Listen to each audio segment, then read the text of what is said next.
11 years. 11 years and they didn't even say goodbye. Okay then. She'll be all right. She always manages. Of course she will. Women like Margaret always land on their feet. It's the only thing they're good I at. should have stopped her. Don't be sentimental, Gerald. It was time. You know it was time. Nobody said goodbye, not her husband. Not his mother. Not the sister-in-law sitting on the couch with her tea, watching Margaret's entire life collapse as if it were simply background noise to an otherwise ordinary evening. The door closed, and 11 years. 11 years of cooking and cleaning and loving and waiting and holding a family together with her own two hands, ended with the quiet click of a latch. Margaret Calloway walked out into the rain with one suitcase and the clothes on her back. No warning. No second chance. No final conversation that meant anything. Just the cold, indifferent rain soaking through her gray coat as she walked away from the only home she had known as a married woman. While the people inside went back to their evening as if she had never existed at all, what none of them knew, not Gerald, not his mother Eleanor, not Patricia with her tea, was that the woman they had just pushed out into the rain that night was about to become the one thing none of them could afford to lose, and they would spend the rest of their lives knowing it. Margaret Reeves had grown up in a small town where women were measured by exactly two things: who they married, and how many children they produced. She had always been too quiet for the first category.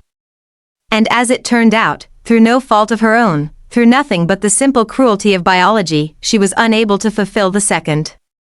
She had met Gerald Calloway at 24, at a charity function her employer had dragged her to, and she had loved him immediately and completely in the way that only certain kinds of people can love, without calculation, without reservation, without keeping any kind of score. He was charming. He was warm. He was full of plans. And she had believed in every single one of them. The early years were good. Not perfect. Gerald's mother, Eleanor, had made it clear from the very beginning that she considered Margaret a placeholder rather than a permanent fixture. But Margaret had been patient. She had cooked Eleanor's favorite meals.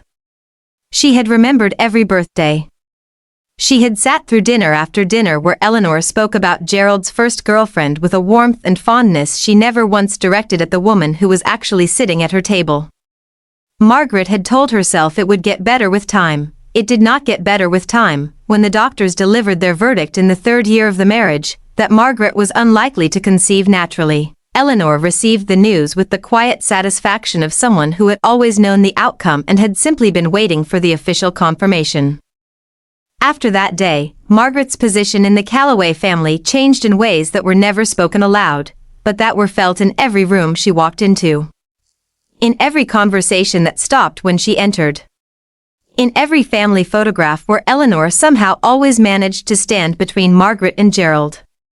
In every Christmas and Easter and birthday where Margaret cooked the food and cleared the plates and was thanked by no one, Gerald, to his credit, had tried in those early years. He had held her hand at the appointments. He had told her it did not matter. He had meant it, for a while, but Eleanor's presence in their lives was like slow water on stone. Patient. Constant. Wearing everything down across the years without ever appearing to do anything at all. She called Gerald every day. She visited every week. She made suggestions that were not suggestions. And slowly, gradually, across the years, Gerald's hand and Margaret's grew looser, and the things he had once meant stopped being things he said, and then stopped being things he even seemed to remember. What Eleanor never once thought to ask, what Gerald never once stopped to consider, was what Margaret actually did, not the cooking. Not the cleaning. Not the 11 years of invisible labor that kept their house running and their social life functioning and their finances stable. Not even the fact that when Gerald's first business venture collapsed in their 5th year of marriage, it was Margaret who had worked double shifts at her own job to keep them from losing everything, a fact that Eleanor had somehow managed to reframe, in her retelling, as Gerald's own resilience and strength. What none of them had ever bothered to see was what Margaret was building in the dark. In the 7th year of their marriage, while Gerald was absorbed in his new company and Eleanor was absorbed in her quiet, relentless campaign to make Margaret feel like a stranger in her own home, Margaret had begun working in the evenings. Not on anything she announced. Not on anything she asked permission for or explained or invited anyone's opinion about. Simply on something she had always believed in, a small consulting firm, built around the financial literacy work she had spent her entire career developing, operated quietly from a small desk in the spare bedroom that Eleanor had once coldly suggested should be converted into a nursery, night after night. Quietly. Completely. Without telling a single person in that house what she was doing. By the night they pushed her out into the rain, Margaret's quiet project had already become something none of them could have imagined. Because none of them had ever once asked. The first months after leaving were the hardest of Margaret's life, harder than the diagnosis, harder than the cold dinners, harder than 11 years of sitting at a table where no one looked at her. She stayed with Diana, her oldest friend, who had offered a small room and strong coffee every morning and the rare and remarkable gift of asking absolutely nothing. Diana did not say she had warned her, though she had warned her years ago, with the patient, persistent love of someone who knew they would not be listened to and said it anyway. Margaret worked. The way she had always worked, quietly, without announcement, without asking anyone to notice. The consulting firm grew. Referrals came. She hired her first employee at the 5-month mark. By the end of the first year she had her own apartment, small, simply furnished, entirely and completely hers. She did not think about Gerald often. When she did, it was not with bitterness. It was with something quieter, a grief for the version of him she had once believed in, the man full of plans she had loved without keeping score. That man, she understood now, had been real once.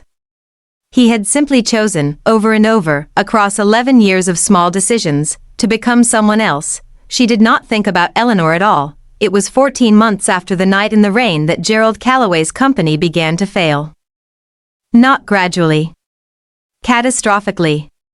The kind of failure that happens when a business is built on confidence instead of structure, on charm instead of systems. Gerald had always been better at starting things than sustaining them, and without Margaret's quiet, invisible competence holding the scaffolding in place behind him, the scaffolding came down fast and hard. Eleanor called daily with advice that made everything worse. A woman named Sylvia, introduced by Patricia, approved enthusiastically by Eleanor because she agreed with Eleanor about everything, had lasted 4 months before citing Gerald's mother as her specific, non-negotiable reason for leaving. The irony did not register where it needed to register most. Gerald's lawyer called Margaret's lawyer on a Tuesday morning in November. The matter concerned a business entity they had technically co-founded in the early years of the marriage, a detail that Gerald, who had always thought of Margaret as a domestic figure rather than a business partner, had never bothered to properly address. Margaret's name was on documents. Documents that now mattered enormously. Margaret's lawyer called Margaret. Margaret sat with it for 3 days. What she did next was not revenge. She was clear about that, with herself, with Diana, with her lawyer who had quietly suggested that she had significant legal leverage to cause considerable pain if she wanted to. She did not want to. She made a business decision, which was how she had always made decisions that other people mistook for personal ones. She negotiated a clean and fair settlement. She signed what needed to be signed. She released what needed to be released. She asked for exactly what she was legally and morally owed. Not $1 more. Not $1 less. Gerald's lawyer asked if they could speak directly. Margaret's lawyer replied that there was nothing left to discuss. Eleanor called once, the first time in 11 years plus 14 months that she had dialed Margaret's number herself. Margaret saw the name on the screen. She placed the phone face down on her desk and let it ring until it stopped. She had work to do.